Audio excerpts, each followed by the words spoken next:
ভয়াবহ দাবানলে পড়ছে ফ্রান্স। দীর্ঘস্থায়ী খরা, অস্বাভাবিক উচ্চ তাপমাত্রা এবং প্রবল বাতাসের কারণে ফ্রান্সের দক্ষিণাঞ্চলে দাবানল দ্রুত ছড়িয়ে পড়ছে। ঘন কালো ধোঁয়ায় ঢেকে গেছে আকাশ। আগুন নিয়ন্ত্রণে বেগ পেতে হচ্ছে ফায়ার সার্ভিসের কর্মীদের। দক্ষিণ ফ্রান্সের আউত, পিরেনে ওরিওতাল, বুর্জ দু রোন এবং আশেপাশের এলাকায় একাধিক বড় অগ্নিকাণ্ড এখনও সক্রিয় রয়েছে। শুধু আউদ এলাকাতেই প্রায় 900 হেক্টরের বেশি বনভূমি ইতিমধ্যে পুড়ে গেছে। কিছু এলাকায় ঘন্টায় 70 কিলোমিটার বেগে বাতাস বইতে থাকায় আগুন দ্রুত ছড়িয়ে পড়ছে। ফরাসি সরকার জানিয়েছে, চলতি গ্রীষ্ম মৌসুমে এখন পর্যন্ত 7,000-এর বেশি দাবানলের ঘটনা ঘটেছে।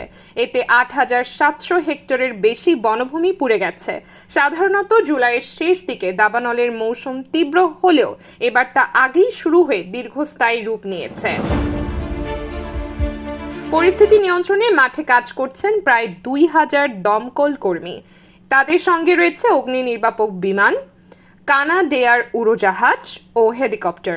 আগুনের ঝুঁকি থাকা এলাকা থেকে হাজারো মানুষকে নিরাপদ স্থানে সরিয়ে নেওয়া হয়েছে।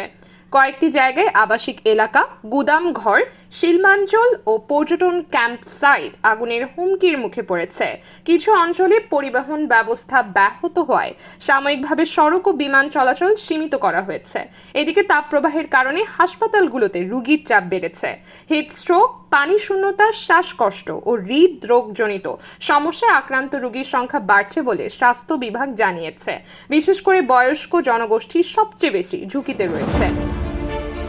বিশেষজ্ঞদের মতে, জলবায়ু পরিবর্তনের প্রভাবে ইউরোপে তাপপ্রবাহ এখন আরও ঘন ঘন, দীর্ঘস্থায়ী এবং তীব্র হয়ে উঠেছে। এর ফলে দাবানলের ঝুঁকিও বাড়ছে। একই সঙ্গে কৃষি, স্বাস্থ্য ও পরিবেশ খাতে এর প্রভাব আরও গভীর হচ্ছে।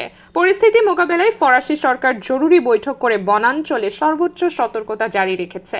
নাগরিকদের অপ্রয়োজনে বাইরে না যাওয়া, পর্যাপ্ত পানি পান করা এবং দাবানল প্রবণ এলাকায় আগুন ব্যবহার থেকে বিরত থাকার আহ্বান জানানো হয়েছে। আবহাওয়া দপ্তর সতর্ক করেছে, আগামী দিনগুলোতেও তাপমাত্রা উচ্চ পর্যায়ে থাকতে পারে, ফলে দাবানলের ঝুঁকি অব্যাহত থাকবে। আয়েশা নিঝুম, নিউজ ডেস্ক, দেশ বাংলা।